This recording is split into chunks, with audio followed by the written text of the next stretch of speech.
Alright, here we got a 2012 Toyota Venza. I'm going to change the cabin filter. There's a Wix brand. This is the same as most Toyotas. Alright, it's in the glove box in the back.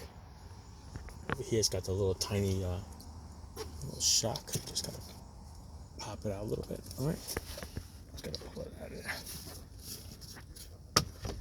There you go. It'll suck itself back up. Same thing over here, just gotta push in the sides.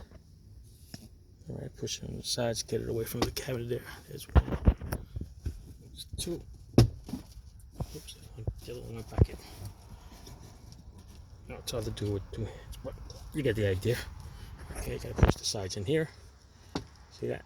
So it releases out of there. Let's see. Alright, hang on, I'll put you on hold. Alright, here we go.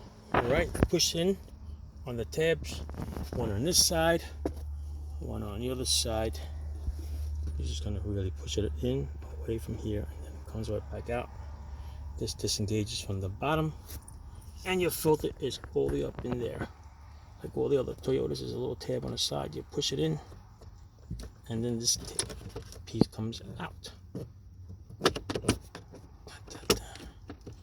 This one has two, I think, one on each side. Yes, it does.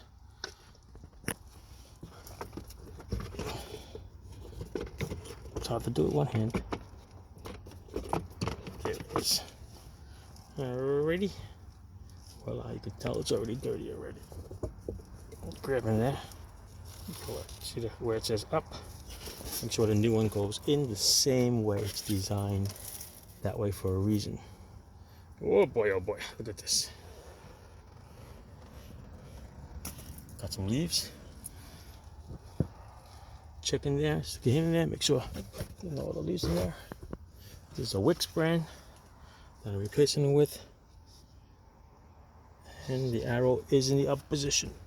I'm going to stick it in there. One more leaf, I got out of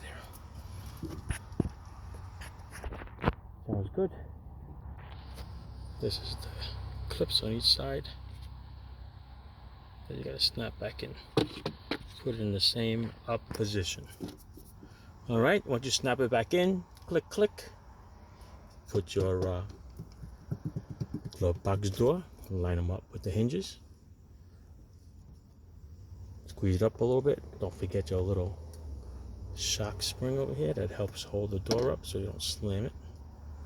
Okay, connect that back, and then you're good to go. Alright, ciao.